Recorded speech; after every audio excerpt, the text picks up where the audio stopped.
Hello and welcome to Game Brain, a board game podcast about our gaming group. I'm your host, Tom Donnelly, and I'm here with two of the other hosts with the most. I'm here with Trey Alsop and Matty Boom, Matty Robinson. How you guys doing? I'm doing great. I am not Ben. That's the one thing we've established this morning. I am not Ben. That is correct. You've said that like 10 times now. That's the new drop we can always hit. Whenever Dre talks or opens his mouth, we just say, I'm not Ben. I am not Ben. And what he means by that is he enjoys more structure in our podcast. Yes. And if he doesn't have something to say, he won't say things. I am not a professional podcaster. That's true. Oh, but that was a good dig. That was a good dig there, Tom. Nice. You like that? It took me a second to rat around in my little crusty brain. It hit the target. But yeah. As everybody knows, we have a slightly different format here. And in fact, let's address it really quickly because this has come up on the Discord recently. People saying, I miss the segments. I miss this. Very few people, but a couple people have brought it up. Right. And so why have we sort of ditched the segments? Why have we gone to a little bit more of a free-flowing discussion? Well, because this is not our full-time jobs. We got no Patreon. We got no subscriptions. We got no ads. We don't accept review copies. We do this completely for fun. And because of that, we got to make it as easy as we can for us, or else we want to remove all barriers between us and hitting record. Well, I mean, also, what we realized was making the podcast great wasn't the segments per se, but was the banter.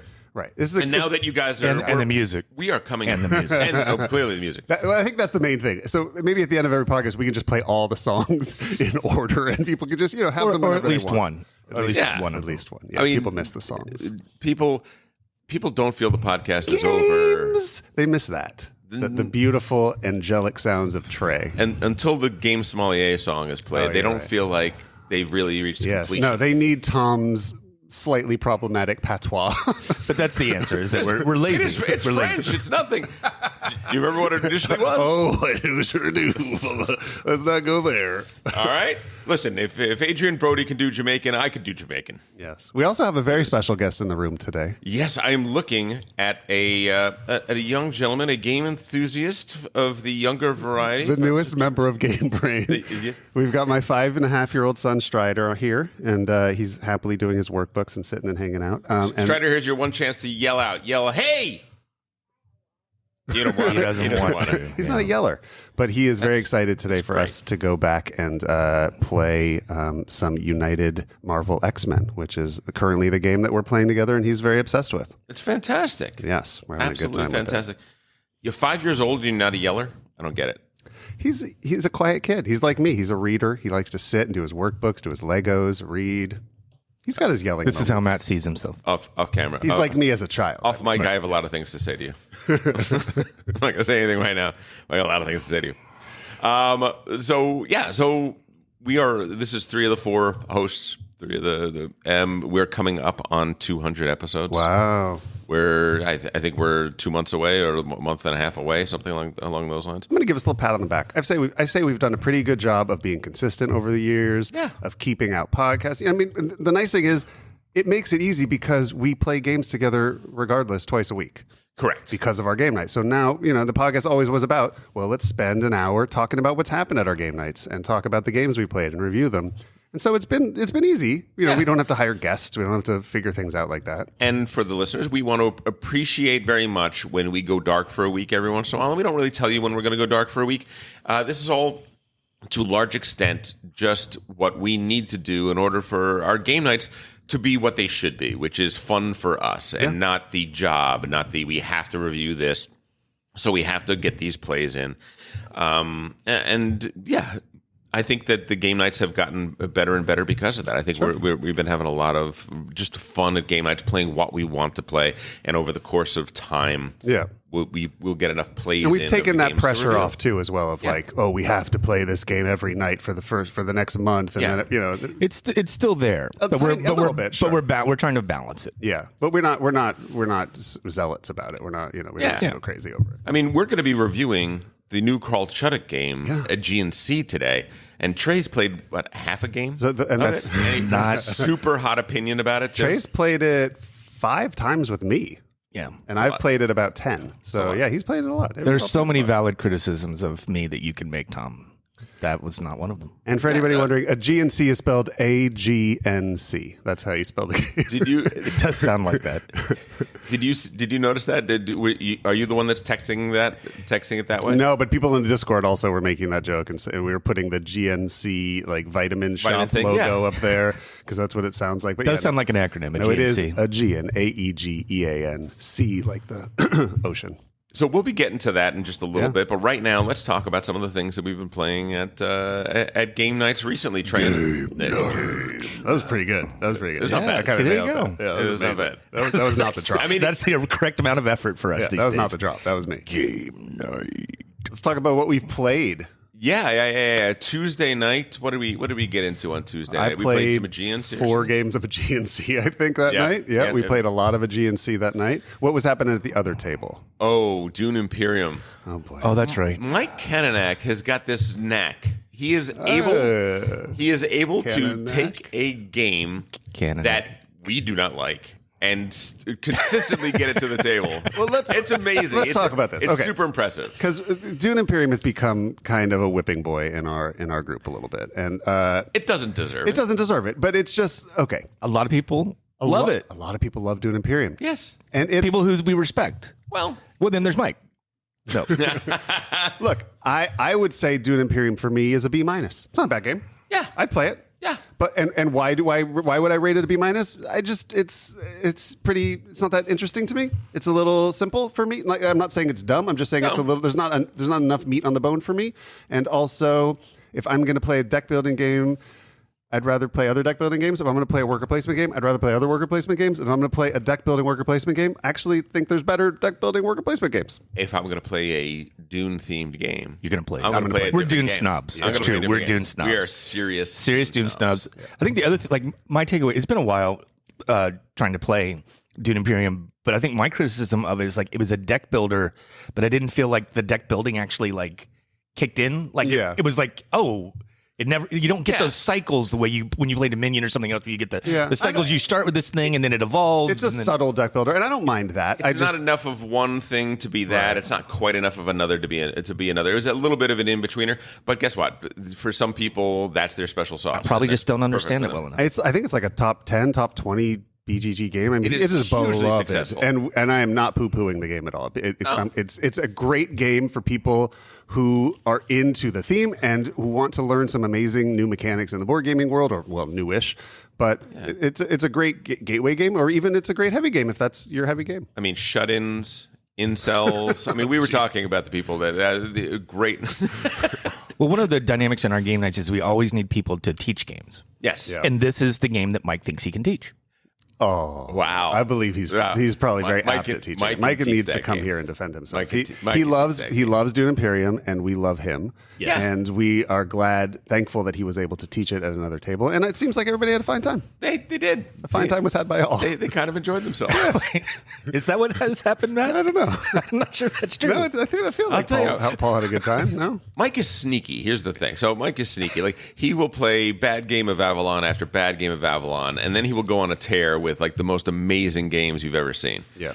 He was playing Great Western Trail New Zealand with us last night, and for all like if you were watching the game being played, you would think this guy doesn't get it. This guy is doing horribly.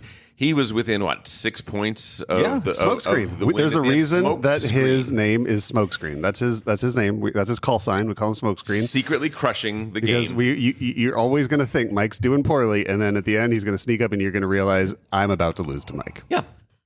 Smokescreen, baby. Yeah, it's true. It's a fact. Do we want to explain smokescreen, the term smokescreen? Sure, we can tell you. Okay, so it's an Avalon joke. So what happened was we were playing a game of Avalon that suddenly went horribly, horribly wrong. I think I was one of the bad He's guys. the only player in our group that we know of who has intentionally failed a mission as a good guy. Yes. He didn't realize you couldn't do that. That's actually technically against the rules. Yeah, it's in the rule book. Don't do that. It breaks the game. As one of the bad guys, I had to raise my hand and think, guys, I think we have to stop here. Yeah, because there were no bad Sorry. guys on that mission. That mission failed. There were no bad guys on that mission. There's no point in continuing. What happened? And Mike's And like, when you asked Mike why he did it, What? And when he you asked said, Mike what he did, he's like, what? What? I just wanted to, throw a curveball in there. There's like a smoke screen. Smoke screen, mate. Smoke screen, baby. Smoke screen, mate. And we were like, oh my God, that's your name. From now on, that is your name. You are the smoke screen. It was a smoke screen. It was a smoke screen, yes. For everyone. He completely fooled all of the bad guys and good guys. He lives up to the nickname. It was an own goal, to use a parlance of his people. Yes. But that's one of the reasons we keep coming back to Avalon is that it does create these unique moments. So many. It's not always about winning. Yes. It's like we will have the smokescreen game. And we see growth. We see personal growth. Mike has become an occasionally better player. Sometimes, like last night, horrible player still. But sometimes so much better. Nick Rivera was a bad guy last night, and we didn't know it. And that is a huge growth moment for him. Because he generally, when he's a bad guy, you're like, just trying so hard to get out of this segment without saying anything negative. Well, I do appreciate it. I'm working real hard here. You got to do it. You got to be an example for your son. Let's talk about some other games that we played this week. I want to talk about a game that I have now played on TTS twice with Jordan. I have played Voidfall 2 times, and I give the quick summary for people so they know what it is. See, Mind Clash. Voidfall is the new Mind Clash semi 4X from Nigel Turksey and David Buckle, I believe. I think I'm getting that right. You mean David Turksey and Nigel Buckle? I did it. Yes, but they're so intertwined to me. I'm very much enamored with the game. I'm after 2 plays of 2-player, which the game has scenarios for every player count. So these are balanced at 2. It's not like a 4-player game that we're getting through a 2-player with. I'm ready to say that this is top tier Mind Clash. Very ready to say.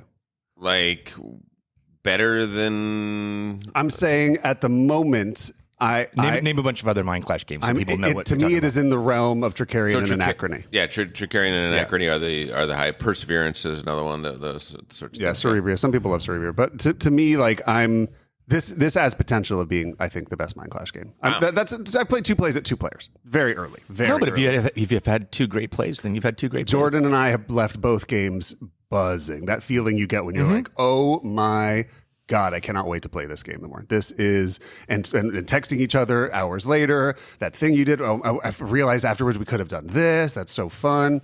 What's really cool about the game is that the scenarios are rated for complexity and for aggression.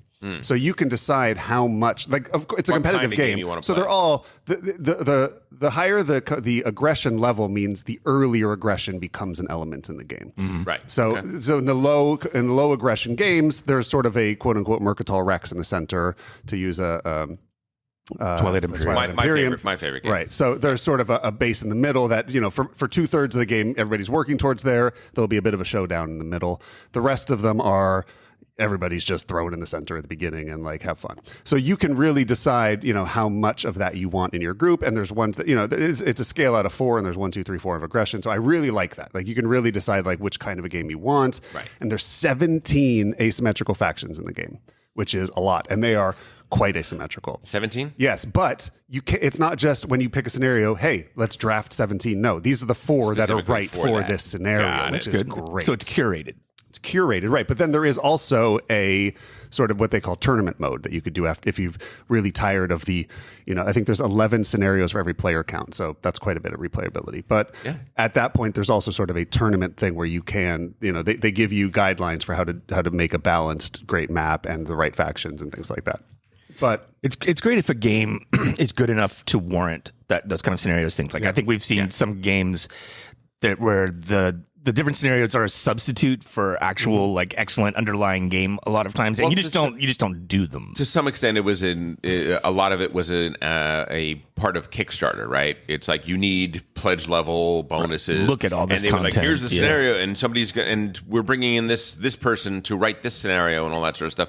And a lot of times those didn't quite make the cut. They were added content for added content's sake, not the natural. And it raises the question of like, what's the real game here? Like when you say I played this game, like what are you actually talking about? Sometimes that can be a problem. Yeah, but a scenario based game that has well thought out scenarios throughout. Yeah, I mean it goes back to a lot of war games. Awakening the Bear. Those sorts of things, which are where you're doing campaigns, military campaigns, exactly, and you have some carryover between.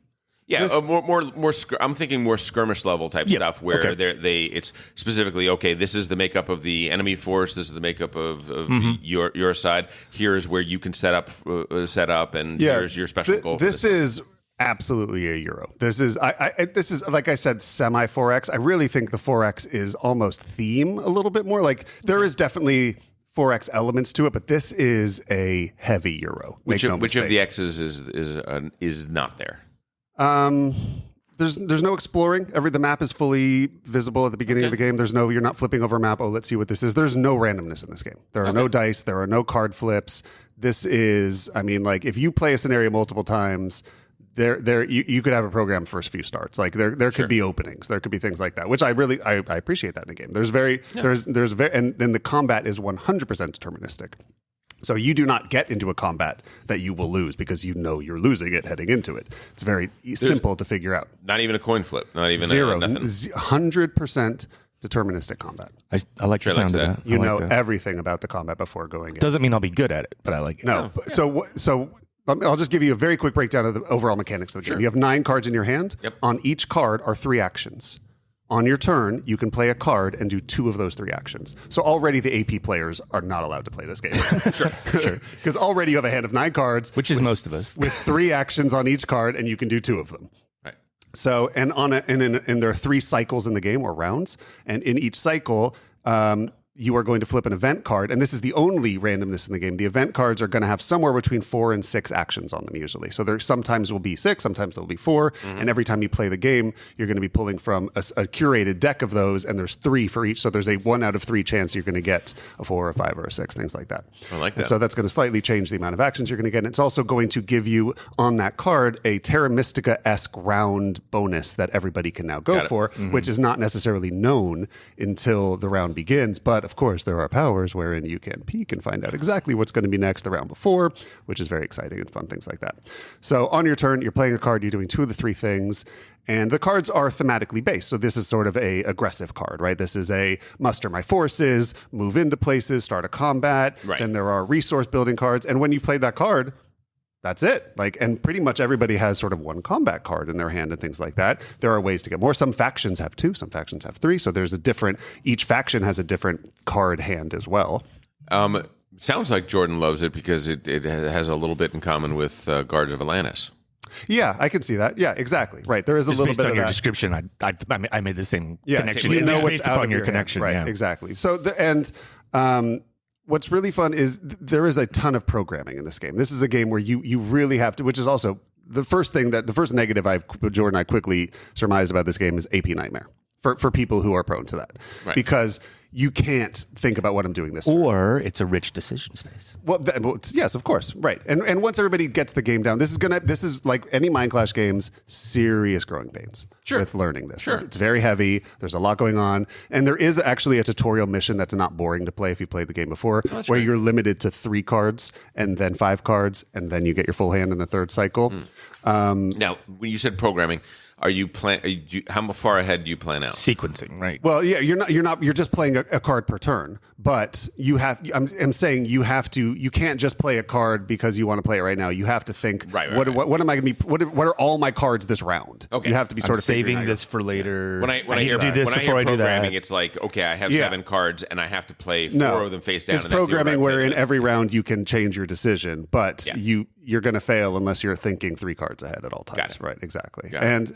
And there's a nice way of getting a card back to your hand if you really need it again, things like that. But so that's a little bit of player randomness in terms of some people may think oh, you can't attack again this round, but everybody knows you also have a card in your hand that allows you to copy 1 action on a discarded card, things like that. Right. This sounds great. When can we get it?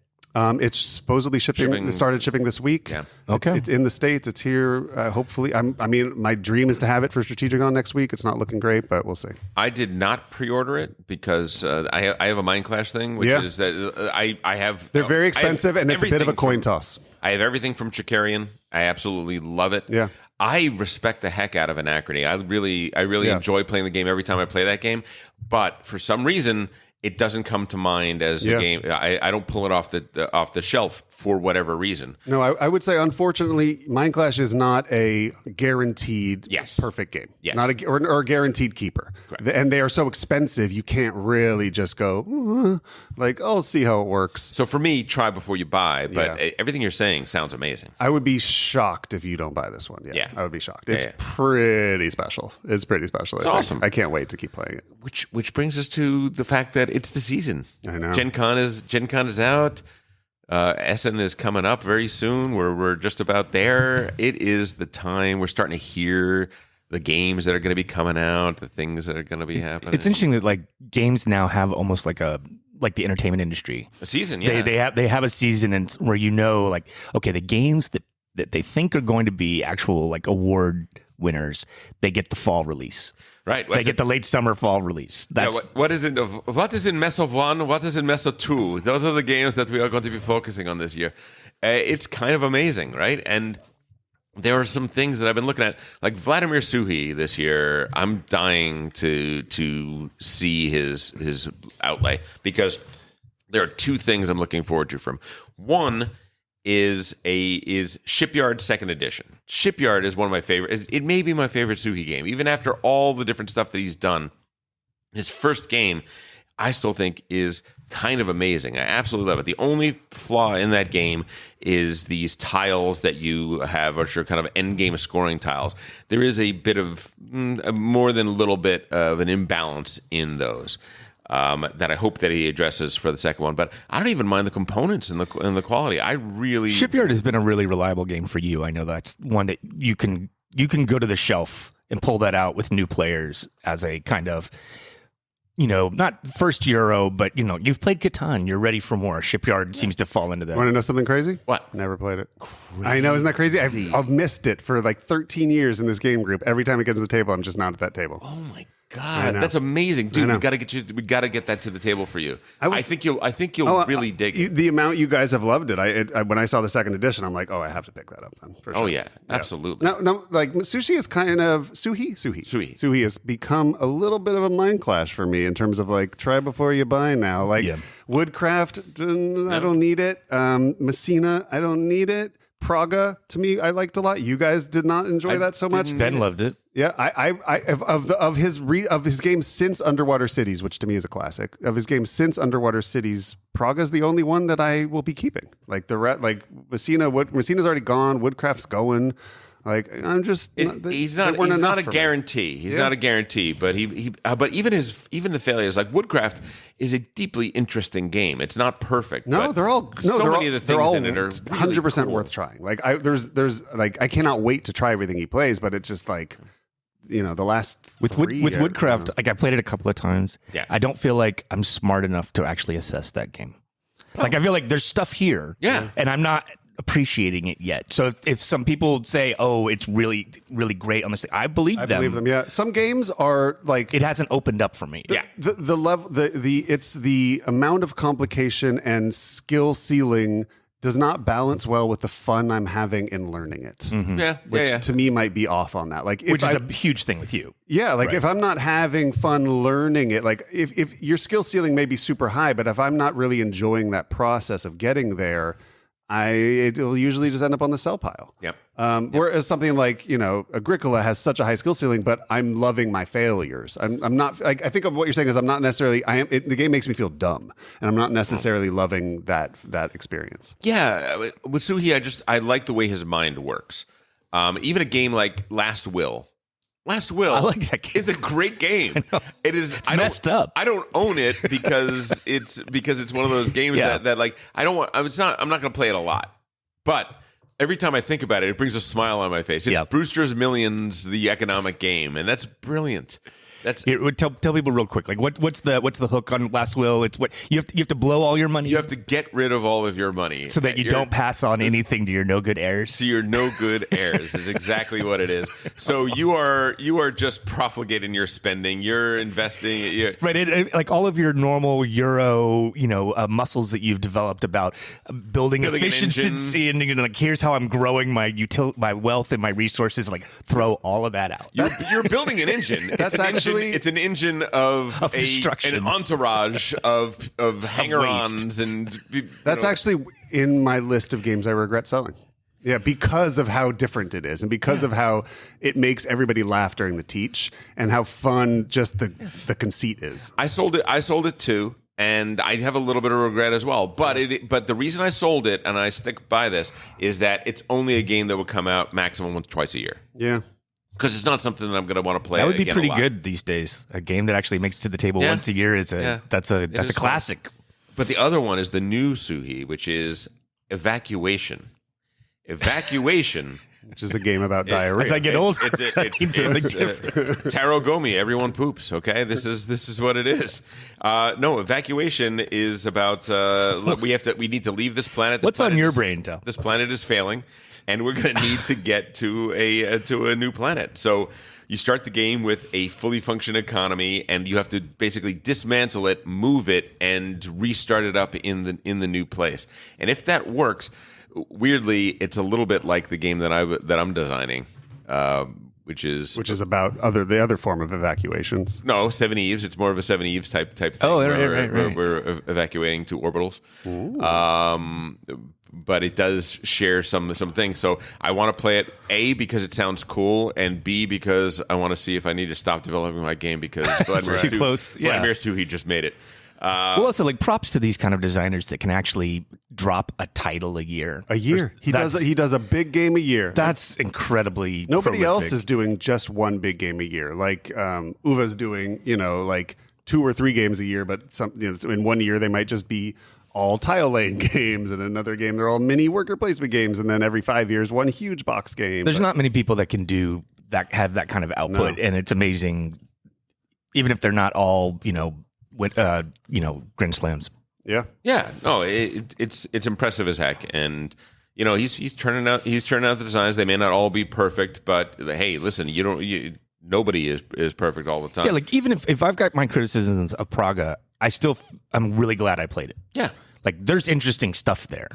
Like whether it all comes together for me or not, there's definitely distinct things about that game that are not present elsewhere that feel richer for having learned. So, since the three of us... Was that crusty? That wasn't crusty. No, it was great. The three of us... It was fake. ...are the three that went to Essen. Ooh. Before this podcast was a podcast. When this podcast was just an apple in Matt's eye, we went to Essen. I'm wondering if next year is not the time for us to return. Crazy. Right? We'll see. I'd love to. I'll make the reservation at Candace has already Atlantic bypassed Congress. Candace has gone twice on her own, so we're not. Yeah. We're the has-beens. It's in November. She thinks she's fancy. It's right before Thanksgiving. She is fancy. No. It's end of September. End of September. Okay. Wow. It's really soon. Yeah. Okay. Cool. Yeah. We'll see. Yep. I'd love to. We could do it. We should do it. I had a great time. It's about time. That was a great trip. Yeah, we had a blast. Do you remember that dinner I took you to in the abandoned coal mine? Mm-hmm. The Nazi coal mine? The Nazi coal mine? Yeah. I love when my Christian friends take a Jew to a Nazi coal mine for a dinner. That's it's always very relaxing. Come with me, Juden. This way, please. Oh, jeez. Where are we going, Tom? I'm so hungry. It's horrible. Horrible. That was a fantastic. It actually was a little. I had moments of being emotional there because it's like these bastards never assumed my Jewish ass would be sitting here eating steak one day. You Nazi bastards. Did not. Yeah. We didn't even have steak. It was like pork knuckles. Yeah, whatever. Yeah, it was pork knuckles. But there is a little bit of a sauce. like yeah, I'm here and you're not. That's right. How you like them apples? That's right. Yeah. Your kids are in Argentina. Maybe a reason we want to play on these episodes. No, the Nazi dinner segment. It was, first of all, it was not Nazi. It was a very nice 1 Michelin star restaurant. It was. We need music for this segment. Really cool. I thought it was delicious, and the environment. You're in the wheelhouse of the gears that bring up and down the coal, like conveyor belt, the coal, the coal out of the. This is kind of like a famous part of Germany's industrial engine in the early half of the 20th century that's been repurposed now. Correct. We took a little detour out of Essen World. A little bit of history. to go and do a little bit of that. And let's move on to the next segment. Fine. Shall we talk about Aegean Sea? I guess we probably should. Aegean Sea. AGNC. This is a Chuddock. Carl Chuddock. Classic Chuddock. Classic Chuddock. Classic Chuddock. You've been Chuddocked. Yep. So Carl Chuddock, for those of you who don't know, is a very interesting designer. I would even go so far as to say a niche designer. He designs a particular kind of game, and almost all of his games fit that mold, which is card-based games. Not exactly card games, but card-based games in which the cards invariably can be used for a wide variety of purposes in a wide variety of ways. And I think, Matt, we talked about, and he is a 3-player specialist. His games excel at the 2 and 3 player level, and to some extent, we think a lot of them have a tougher time at the 4 and 5 player count, which is odd because almost all of his games play to 5. Let's mention some of those other games. So, Glory to Rome. Innovation. Matamani. Matanai. Impulse. Red 7. Red 7, absolutely. Right, which didn't quite work. Did it? I love Red 7. I love Red 7. Again, it's one of those ones that's like, it's clever. I'm not sure it really works, but it's clever. It's short, I think, is the thing. I think the only Chuddock I haven't played is Uchronia from 2012. That's the only one. Yeah. But I think even if you, like, the big ones are Glory to Rome and Innovation. Correct. These games have had multiple runs. Well, actually, Glory to Rome only had 2 runs, and but now it's a very exclusive. They're both so unattainable.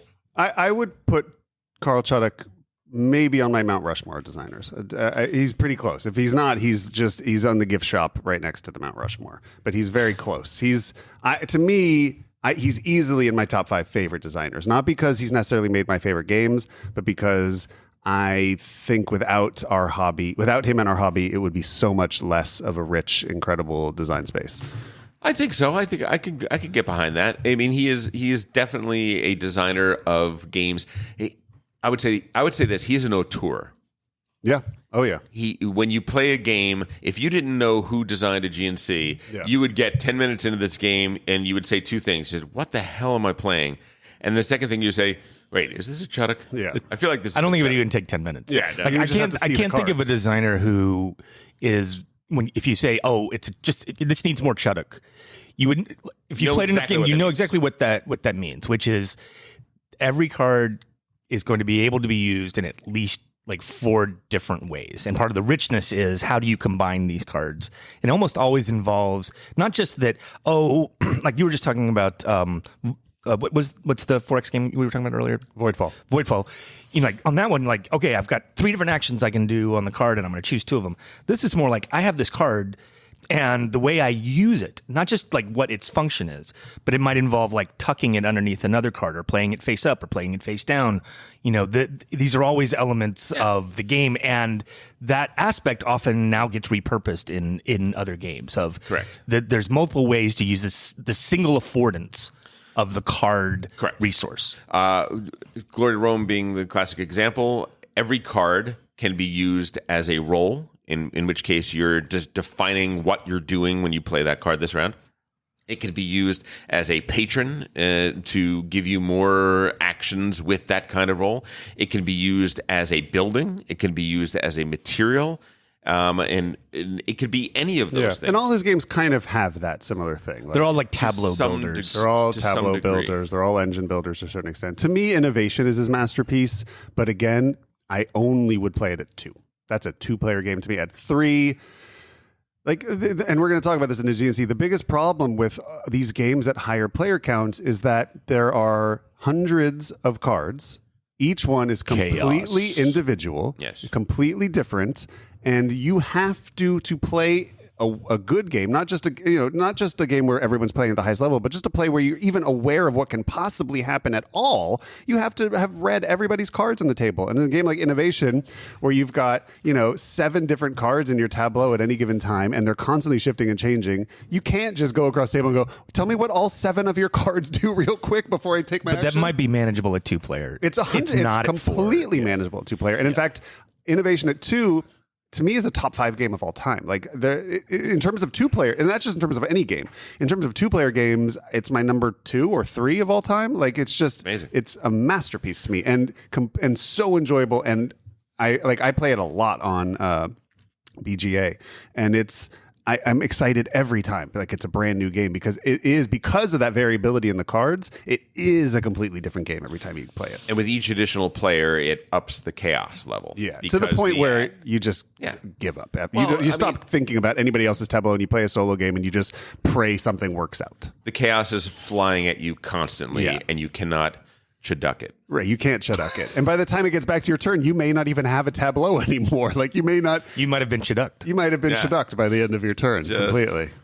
Completely Chaducked. Yeah. So let's talk about Aegean Sea. In particular, you are going to play one of 5 factions around 5 empires around the Aegean Sea. You could play anyone from Sparta to Crete. Athens. Don't play Crete though. Yeah, this is a classic era themed game. And what's different about this from maybe the others is that you do not have necessarily like a personal tableau. That it's a shared tableau of islands. Yes, within you have a home island. Yeah, and we each start with the ostensibly control of one island out our there home because city. Our card has come out into the center, right. And there will always, regardless of player count, be 3 islands that are yet to be established. Well, and to me, the biggest selling point of this game, the thing that was the newest thing about Carl Chuddick, as far as I'm Carl Chuddick, as far as I'm concerned, has never done is this is a Chuddick game with asymmetric powers. Yes, everybody has highly asymmetric powers and highly asymmetric decks they're playing from.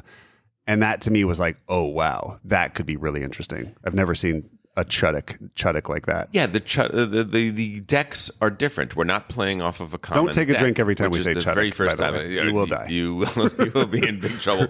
Yeah, it's the first time that you don't play off of a common deck. I believe. Yeah. I don't think there's Every faction has its own deck that you play from.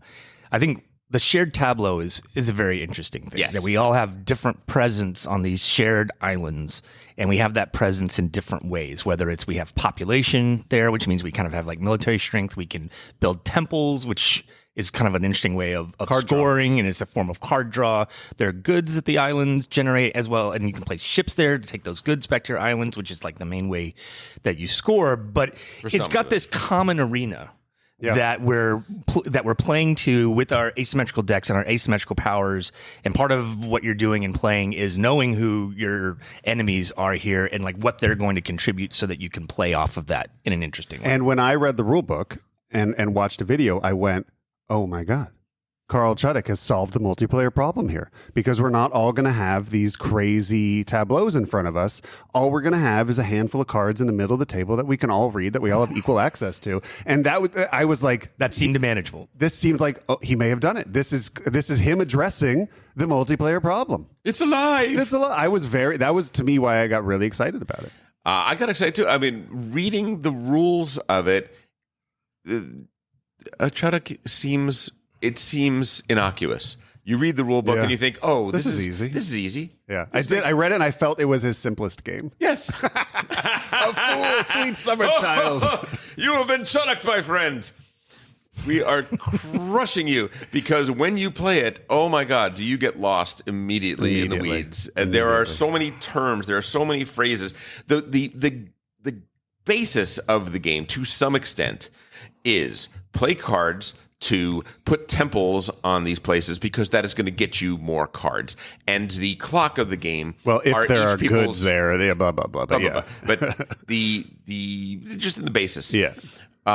The clock of the game is each person's deck. Whoever gets through their deck first ostensibly has the opportunity to then end the game the next time they have to draw and they can't draw. Right. That will end the game. But also the simplest, like the scoring, like just the victory points of the game, take out a couple of the asymmetrical factions that have other ways of scoring, is so simple. There are goods on these islands. You have to get those goods, bring them home. There are 5 different types of goods in the game. Your score is goods times the amount of goods of that time you have. So if you have brown goods and you have 3 of them, each is worth 3 points. You have 9 points. That's it. That's the game. Like pretty much just figure out how you're going to get goods from these islands back home, and then you want the same types and then that's your score. Sounds so simple. To generate goods on these islands, you often have to control those islands. You control those islands by putting population. Well, and to steal, quote unquote, or take goods from those islands, you do need control. That control is mainly about. So let's talk about what you actually do on your turn. When it is your turn, you have a hand of cards. Correct. And you're going to play a single card, which is essentially your action for the turn. That's your action for the turn, and then based upon what do they call it? Preference. The preference in the upper right, because I'm playing from my deck. Which is a confusing word. It should have just been the color. If I'm the action green nation. Yes. And I'm playing green cards. There's a color in the upper right hand corner, which is its preference, and that tells me what kind of action I can do on my turn. What kind of basic action? Right? Because there are 5 basic actions which map to the 5 players. Right. Yeah, or 5 colors, pretty much. Yes. And so you do that thing, whether it's I'm placing population here, I'm placing a temple here, I'm building some ships, or I'm moving some ships, some kind of like basic things that interact with this kind of shared map. And then in addition to that, the card that you played has a kind of power on the center of it, and it's really like a little mini contract. Sometimes you'll be able to do it regardless, but oftentimes it's very hard conditions to meet. But if you can kind of like meet those conditions, you get an additional bonus. And so part of what you're doing a lot of times is creating these situations where these kind of like bonus conditions or contracts in the actions you play can be met, and that's how you have your big moves. And what's so difficult is that the rules require you cannot do the special power in a card unless you can do it to the letter. Yeah. So if it says play 3 cards from your hand, you're like, whoa, that's a great card. I could any time I'll just play. I've got 2 cards in my hand. I'll play it. No, you have to have exactly 3 cards in your hand, and they have to be exactly the type that. Blah, blah, and it's some of those. Sometimes you look at it, it's like, oh, I would have to have 9 cards in my hand in order to do this. So you may be thinking, big deal. I've seen this before. You play a card, you play an action, and you get to do this action. And if you meet certain requirements, you get a 25% boost on the action. No. This one is you play a card, you take the basic action of that card. If you can do what the text says on the card, that's like doing 3 actions. Yeah, it dwarfs your main action. It is much better. Right. The multiplier is out of bounds in comparison. And I'll just say this, and which is also one of the biggest negatives for me in the game, because you have a deck of 44 cards and they're all completely different.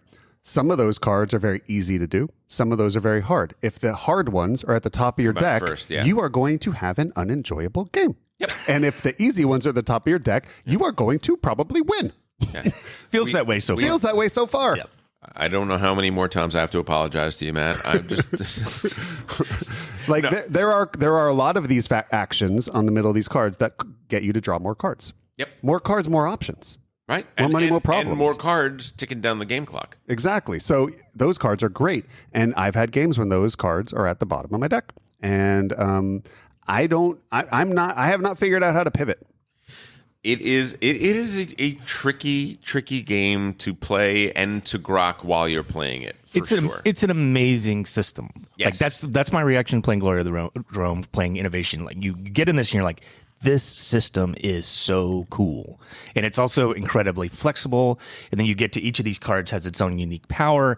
And you're starting to see these combinations of interactions that can just, blow your mind in terms of how they combine. And you have these moments of connection possibility that can really make for a fantastic game when it happens. And when it's understood. Because the problem with the Culture is that all of these cards have very interesting powers that interact with other interesting powers in some very interesting ways. And that creates a little bit of a design rules explanation challenge in which... Right, we had a number of kind of like run to BGG to search how this card interacts with another card. I think that's pretty... And truth be told...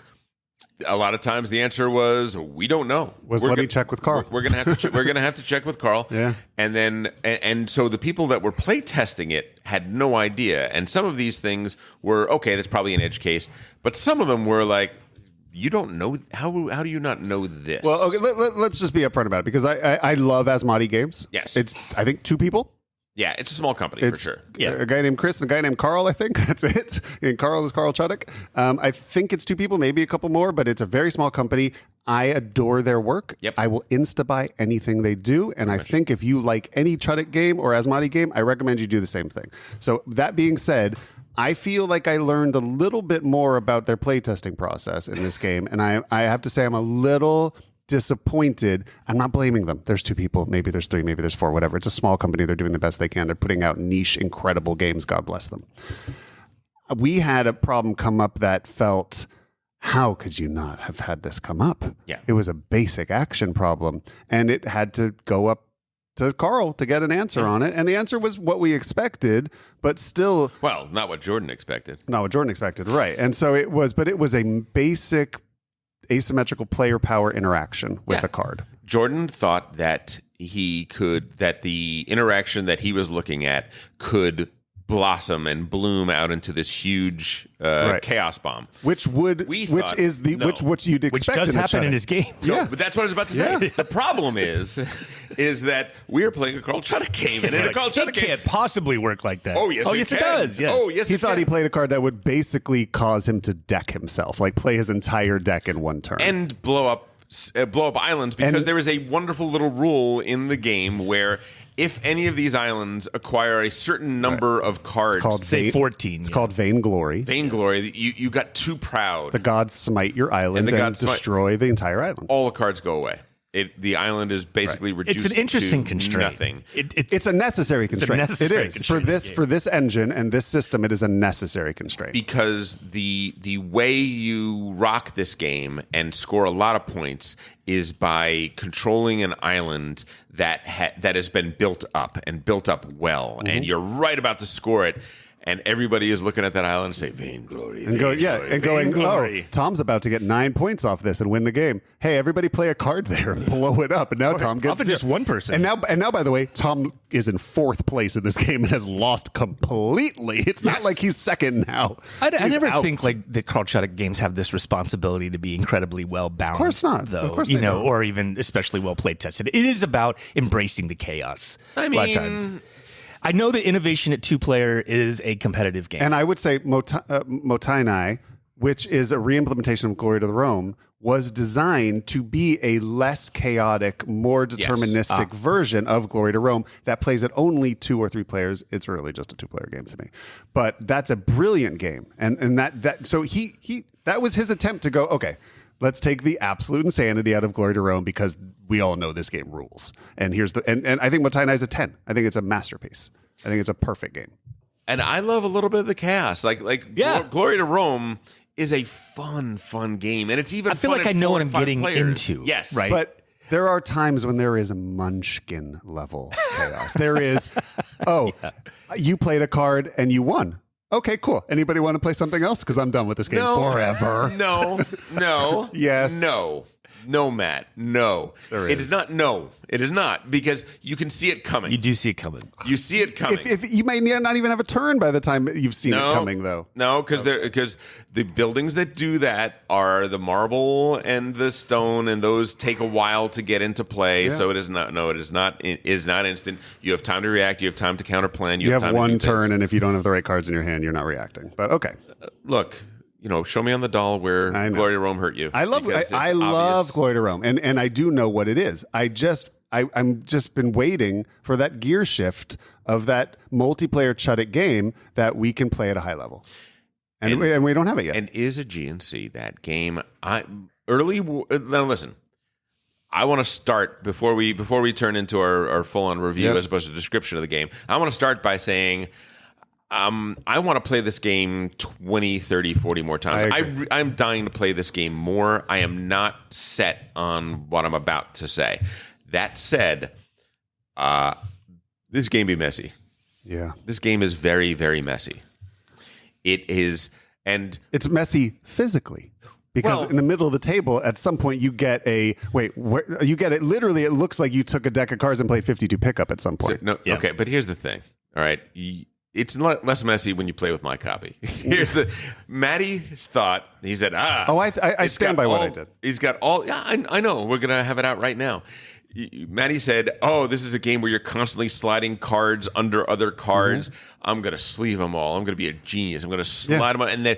And you're absolutely right. That It makes them easier to slide under. They super slide under easily. But it makes them easier to make a mush pile, too. And then they become, because you have relatively small cards that are the islands, and you are stuffing cards onto the right side of them in stacks where you can see all of the cards there, and those are the goods, and the top are all of the temples, cards and the are bottom cascading are all a out little in bit four like directions. stacking Yes. seashells. What that's true. it turns into is Neapolitan ice cream, where it's all gray. Yeah. All the colors have blended in together, and we constantly. Yeah, we've had those moments in every game. It's like, okay, there's this mush here. Yes. Wait, was this a ship Okay. or was this a good? Was that a temple? I think Yeah. that was a temple. Or if somebody just accidentally hits a pile, forget it. The game's over. It's over. If you don't sleeve the cards, it is harder to slide them under. and you but can there- cause a mush pile by trying to lift them all up. And No, put it under. there is less friction, Okay. and it sticks together. It'll play a better little- on a little Tabletop bit better. Simulator. It needs. Or if it ever Some gets kind of on digital- BGA, because Yeah. clearly implementation. Asmati likes BGA, and they put It might be a games great there. PGA game, It could be a actually, great PGA. but it can become an ungodly mess in the middle. And then of you're praying for vainglory because you're just like, I don't want to figure out what's going on with this pile. Just kill this island. that island. It also is a game that, much like we just described Vainglory, right? Where, oh my God, Tom's going to have 9 points, and now all of a Let's sudden destroy his entire game. and we brought him down to Yeah. 0 points in a heartbeat.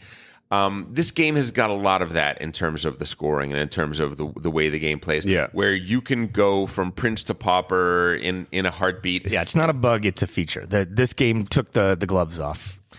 And that isn't always the most enjoyable way to play a game. And to some It's extent, very mean. It's a mean game. it is possible that when we've played it to a point of mastery, that it becomes a little bit like those games, like Cosmic Encounter, where Trey is on my left. I have to spend my entire turn stopping Trey from winning this turn. I've done that. Now Trey's turn. Trey can't win this turn, so he has to do everything he can to stop the person on his left from winning this Right. turn. I don't think that's going to be true of this game. It does seem to We be have a had. little, We've already seen a number of king-making situations. yes. where Well, we that's get also down to the end. that's also bad. Yeah. That's also a problem to some degree. So it's a You know, little one of the messy, and it's a little messy. I to love score. Glory to Rome. Yes. But one of the ways like that, even though there's some aggression you can do in Glory of the Rome, Yeah. they really constrained it. Like there's a military action you can do in that game where you can steal goods from the player to your left or to your right. Yes. And that's one of the ways you could play that game at a higher player count is that it wasn't, I'm attacking everyone, which you do in innovation. You do these demands in innovation and they can kind of like affect everyone who doesn't have as much military as you.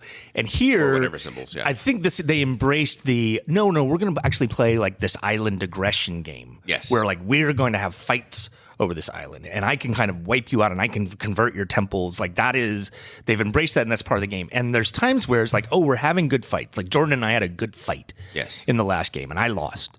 Like Yes. he could draw deeper into his deck and these actions and it ended up, which is like, that's fine. Like it's good to have fights with a winner. There's other times though when the aggression just kind of like, okay, now I need to kill 2 temples. Trey, you lose 2 temples. Yeah. Like, what? There's Like, a lot. There's a lot of just rant. Like this card tells me to draw 3 cards and then kill 2 populations somewhere. Oh, I don't know. Trey, you lose your population. Oh, cool. That was my whole game. Which, by the way, is a very similar situation to the thing that stopped us from loving dominant species, right? Yeah. Yeah. Exactly. Just like this. Take that feels Arbitrary targeting. Arbitrary targeting. Yeah, and Jordan said that he saw somewhere this was described as Chudik's war game. I think either Carl was saying it or somebody in Asmati or I don't know, but somewhere with this. So, and that makes sense when you think of it in that way. that's But the intent. Yeah. yeah, that's the intent. But there is, and I'm not. I don't even like the phrase Care Bear, but I'm someone who likes direct aggression and I enjoy it, but I don't like it Well, when in your personal life, but I don't like it when it feels. I don't like bombs. Yeah. I don't like bombs in a game. Like everybody has a couple bombs in their deck, and it's like, well, if you drew your bomb that blows up my island, like, okay, cool. Like, ha ha ha. Like, how could I have prepared for that? I mean, I guess, anybody listening to this and hearing like, oh, Tom had 9 points at one island. Well, I guess the answer is you can't fully commit. You have to spread out a little bit. But like the cards, Not really the way it works, The cards sort of force you to fully commit. Play 5 goods here, add 3 temples here. Like the cards cause that kind of conflict to happen. And you don't have a lot of control over what you're doing. It's based on what cards you drew. And your cards are telling, and so that's sort of deciding your path. And then if somebody draws the card that says blow up an island, like there are cards that just say blow up an island, and it's just like the only way to respond to that is just ha ha ha ha, silly game. And if your game is causing me to go ha ha ha ha, silly game, it better be short. And it is. It's 45 minutes to an hour, but it's also not. It's just not. I'm not going to take it that seriously. Fun. Yeah. It's not fun. Like I want to take my game a little more seriously than like ha ha ha. You blew up my island. Hee hee. Here's one of my complaints about the game. We draw these big hands of cards, or they grow as the game goes on, and each card can do 4 different things, type thing. So you would think a lot of times that like I'm overwhelmed by choices here. Not so much. In fact, a lot of times you're looking at your hand of 6 cards, and there's plenty of times where you're like, I can't do anything here, or like I can just do like the most simplest of actions here, and I don't see a path towards any of these cards actually playing out in the way that it needs to play out for me to be remotely competitive with other people. So I found that there was a high degree of frustration. There's times where things click, and it did not always feel like, oh, they're clicking because it's a result of my skillful play. There's times that it clicks as like, oh, I just happened to get the cards in the right sequence here. I got the easy cards early, as like Matt was saying earlier, or whatever. Oh, that's fun. The card engine. Then it's fun. Then you're really skilled, right? Yeah, you're really skilled because you drew all the cards that drew all your cards, and then you can do anything you want. But the card engine can completely splutter, and just conk out because there are so many different and ways. the game can come to a stop then too. Yeah. Like it can get. I remember that happened a few times where I'm just like looking at my hands. I'm incredibly frustrated, and I'm like, I have to do something here, and all 4 of us are waiting for Trey to try to find something out of my hand to make something happen, and that's not fun. And out of my 10 plays, I'd say in 5 of them, I've reached a point where I have no engine, I have no card draw, I have a handful of impossible to play cards or very complicated play, and none of them are going to help me get points, and the game's halfway done. And I just want to fold. And I want to just say this is boring. There's nothing I can do. I'm completely out, and now I just have to like. I don't know what I could just be an agent of chaos. I can just attack the winner, and that's not fun. But like my game is done. So the question is then, because I've been thinking about this a lot. The question is, does card knowledge absolve that situation to some degree? In the sense that once you know this game well, 220 cards. That's a lot of card knowledge. It is. Now, as somebody who plays Agricola, it would help. But Twilight Struggle, we know that many cards. But it's not just about knowing the cards. It's about but then preparing for every possibility of those cards, right? Way too much chaos. Way too much chaos. But the situation you just described, where I'm kind of stuck here, you still know what's left in your deck to come. And you could be building towards things that you don't see coming up yet because you know that they are coming. And you can basically be prepping. But sometimes you can't even cycle your hand to get to those cards that you need later, right? Like, you'd think that would be like, hey, is something you can do where like you just dump your entire hand and draw a complete one, and that's your entire turn or something. Because you get into a tough place where you can play 2 cards per action. You have 4 cards in your hand, so it takes 2 actions to play your whole hand, and then you draw back up to 4 cards. And then that's been like 3 turns, and you've done nothing other than just try to cycle your hand, while everybody else has 19 cards in their hand and they're doing crazy stuff. I know what you're saying though. Like one of the things that it took us a little while to grok was when you play a certain card that gives you an action. Like say it's an imported action. Like I really need to build population on my islands. Yes. There's a way that you can play that card and then actually keep it around. You make it a quest. Yes. So you keep it around for another turn. And sometimes you do that, not so that you can complete the text in the center of the card and get the big bonus, although that's nice too.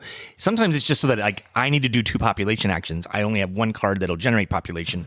So I'm going to keep it around till next turn and I will do it a second time. I think that's a skill play that we are still coming to terms just with. beginning to scratch the surface of. I guess that's what I'm saying I'm saying that with greater card knowledge, we should have some humility here. 100%. To some degree, I think that some of these problems are at least somewhat mitigated. I don't think they are absolved, but I definitely think that they are mitigated because you're like, okay, my engine is sputtering. There is a good chance that everybody's engine might sputter at some point. But I know what's coming, and I know what I'm good at, and I can look at the situation on the board and be building. Even though I'm crawling right now, I can be building toward the better future that is coming. Let's say this: like, we are 3 very experienced Carl Chuddick players. Yes, and we are telling you how we feel after the first 10 to 20 plays. Yeah, and we could be total, and we all hope we're wrong. But as of right now, I will say it's feeling not enjoyable at more than 2 players. Now, and we'll talk about the 2-player thing later. It currently is a lesser Chuddock rather than a greater Chuddock, but it might become a greater Chuddock. It's interesting as hell. I want to play it right now. Like I keep thinking about it. And I'm like, I'm not sure I do. I'm glad that you both do, but I'm ready to move on to, especially because we're in the fall season. Yeah, we've got all these other games that are competing for attention. Like I'm not wasting more time. Can we talk about Crete before we go? any further? That's the important thing to talk about. Let's talk about Crete. So in asymmetrical games, often, and I actually really enjoy this, there is an asymmetrical faction that, when in play, changes the entire tone and color of the game for everyone at the table. Correct. Right. So the Bene Gesserit. Right. Yeah. Okay. Now this is in the game. The game is different because this is in, right? Yes. So Crete is that. Crete has the high potential of causing islands to just erupt like Vesuvius out of nowhere. And the only way to protect against it is to make sure that you have population everywhere. So basically they have this power called piracy that, in order, the pirates are going to come and they're going to raid islands. And when they raid it, they're going to take everything. The island is basically like a vainglory. The island's going to blow up. How do you protect against pirates? Population. People have to be there to prevent the pirates from doing that. So if there is enough population at every island, then you will just be losing population as opposed to everything at an island. Now, just losing population is a big deal because you only have at best 12 to 8 cards of population in your hand, in your entire deck. Good luck drawing all of them. And you need population to pretty much do anything good in this game that's going to equal victory points. And so already, the minute Crete's in the game, your population is basically just a shield to protect you from losing an entire island. And at worst, you lose the entire island with a million things on it. The end effect of this was, though, that it became very hard to care. Yeah. Because all of your investments were constantly being tested, just wiped clean. Yeah. And so it's like, it's really hard to build towards anything. I'm already trying to juggle 3 chainsaws. Yeah. Do we really need the clown? Start throwing knives at your with face. the flamethrower? Yeah. Is that necessary? That's exactly how it feels. That's a feature in this game. Yeah. It's already an intense amount of chaos. And here just comes like, every other turn, one island may explode. Ha ha ha! And it's just like, okay, yeah, that's the kind of game it is. I just didn't. But that was an I quit moment for you. Yeah, yeah. I think going back to just talking about our own player experience. Yes, where experienced veteran competitive Chuddock players might end up, it's almost beside the point. We can only talk about our own personal experience playing the game. Yeah, and I know when we were playing it at Matt's the other night, I was the first to get crusty. It's like, no surprise, Trey's frustrated, and I had no, I'm done with this game moment. A quit win. It was a quit win. It did end up being a quit win, but a quit. Then it's not so surprising when I'm gonna keep playing. I'm sorry, guys. Let's keep going. Yeah, I'm trying to. Okay, sorry for my little. My game's over, but let's keep going. I need to go change my shorts, but then I'll be right back, and we're gonna finish this game. And the thing is that happened. It's not so surprising that it happened with me, but then over the course of the evening, it happened to every single player at the table at some point. And Tom, you don't do that very often.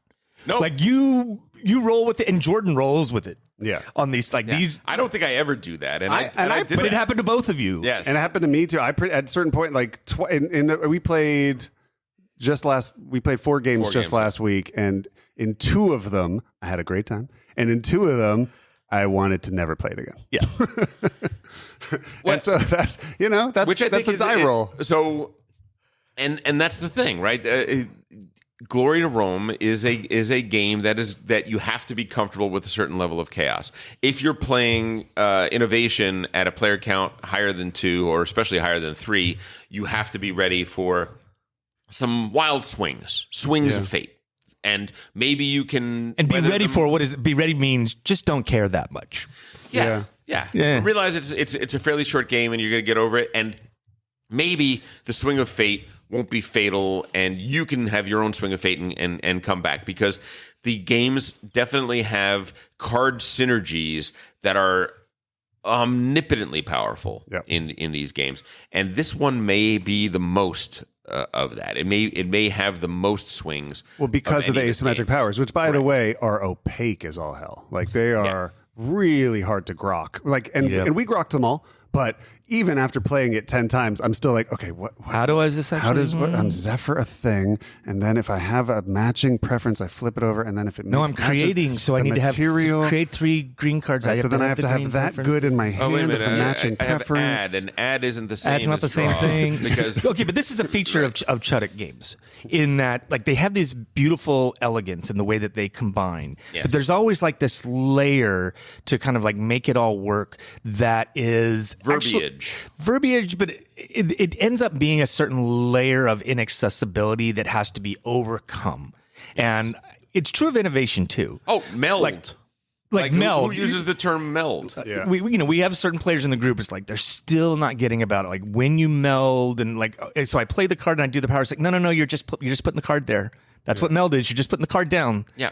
But what about the text on it? Well, no, that's taking an action to activate the card. It's like that seems pretty simple. They're very heavy games. But you should expect in Surprisingly, playing yeah. this game a number of you do need to audit your other players because things that seem really straightforward. It's like you'd think you'd be able to draw 3 cards here, but in fact you have to have 3 green preference cards in your hand in order to do that. So that's not possible. Like okay, so I'll play this card. It's like no, you can't do that one either. Like expect a lot of those On moments. page 8 or 10 of the rule book, there's a little glossary of terms, and it says, when you see this, it means this. When you see this, it means this.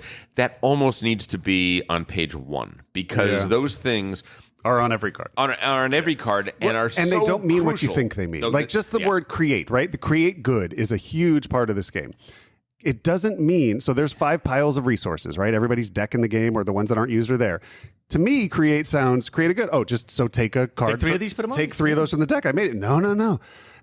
You got to have cards with matching preferences in your hand, and then you can do that. I almost feel like I'd like to try a game where we just take that rule out, and create just means go grab it from the deck and you have it. Like having to have it matching in your hand is not fun. It's not fun. streamlined. Yeah. It's not fun. Yeah, it's not. It's not fun. High frustration. Yeah. High You frustration. just go like, oh, I can finally make goods, which is how I win this game. Nope. No, I don't even have the ones I need in my hand. Like, I don't even know how I'm so far away from being able to do this thing. yeah, and then but if I could do that right now, I'd be having fun. Like, it's just, there's just parts where you're just like, why does everything have to be so hard? But that So is true. that's it. Why does everything have to be so hard? Do you feel that way sometimes? You don't know? That's It's fair. The humility. It's an honest answer. I appreciate that very much. Yeah, it's but this is a Chuddick game. Yep. And I feel like when it's worth playing Chuddick games to learn the systems because they're so creative and I have so much appreciation for them, and that's true of this game. Yes. So I can both say, yes, you should absolutely play it because it's an interesting system and you'll be richer for having learned it. And at the same time, I can say, I don't think you should, this is not a game I think people are going to be playing a lot of. I think it's a kind of digest it, appreciate it, move on, because it wasn't fun. Half the time I was miserable. I can't recommend it. Yeah. I think for me, the juice so far has not been worth the squeeze. It is a lot of squeezing for relatively little juice. Some games go like gangbusters and some fall apart. And so far, I cannot find a reason why one happens versus the other that is something that I can do a lot about. that you have any control over. Yeah. Yeah, or that I can do a lot about Yeah. because I don't know. Because once again, card knowledge, et cetera, Yeah, et cetera. right. There are factors that we have not factored in that might mitigate. But there's so many some of it. cards that just say add 2 ships here and remove 2 opponent cards. Yeah. And you're Yeah. just like, That's a problem. That's just like, it's just arbitrary targeting.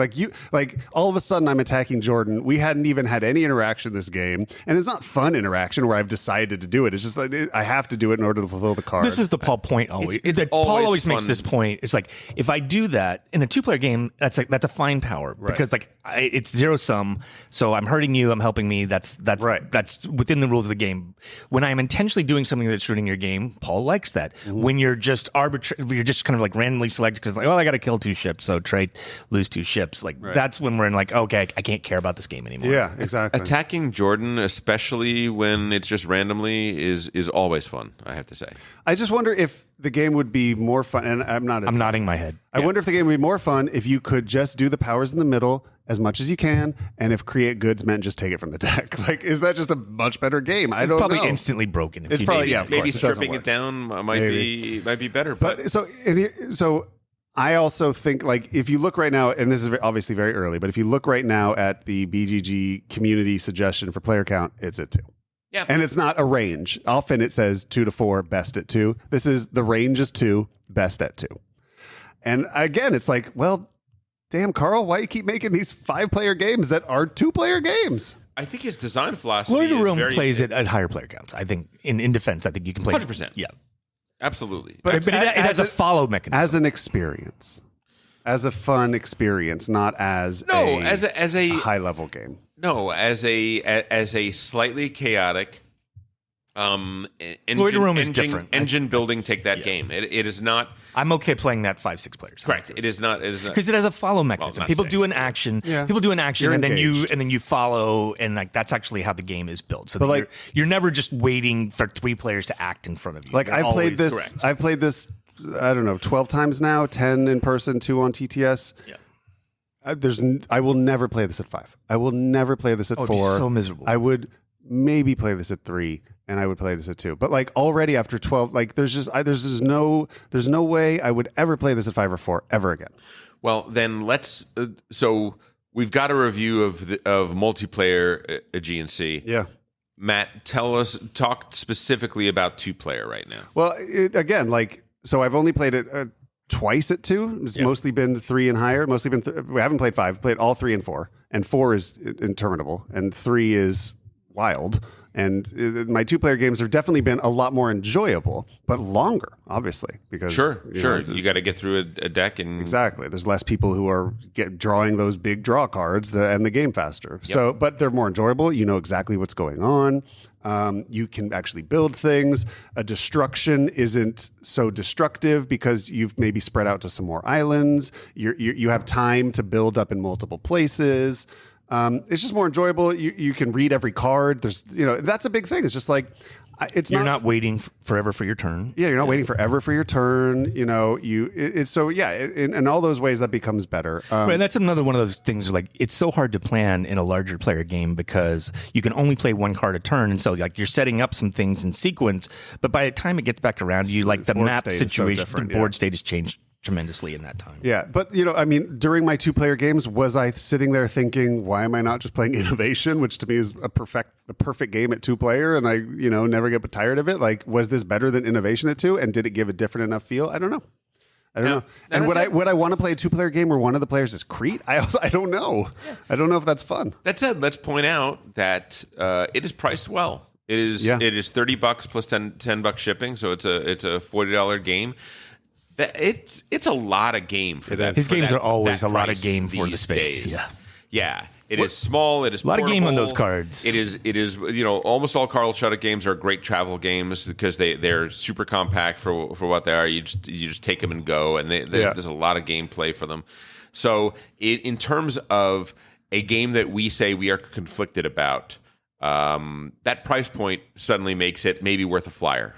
Yeah, I almost like, if you're a Chuddick fan, it is a must buy. You got to get if it. you're a Chuddick fan, like, if you like Lord of the Realm, if you like Innovation, if you like Matai and I, like, you buy this. It's at least worth exploring. Like, you will have, like, I've played it, 10, 12 times. What did I get out of it? That's 45 minutes each game. Yeah. Oh, I definitely got my money's worth. Even if I never play it again, like, I feel like I got my entertainment value out of what I spent. And I agree with what Trey said, which is that the ideas of the game alone are worth the price of it. Because and there's so like, action to action, it's often so fun. It really is. Like, it feels so cool to do something good in the game, but because it's so rare. Because it's rare, but also like, how much did I really do, and how much did I just play? I got some play cards the good that can be cards played that I drew in the right time. Yeah, I don't know. Oh my goodness. Well, next week we are going to have a review of Great Western Trail, New Zealand. Yep. I think we're going to have that.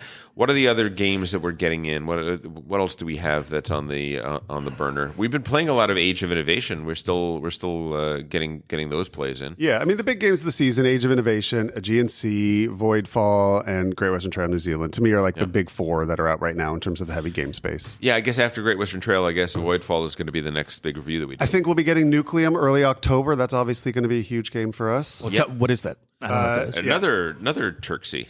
Nucleum is the big heavy game from Turksy and Simone Luciani.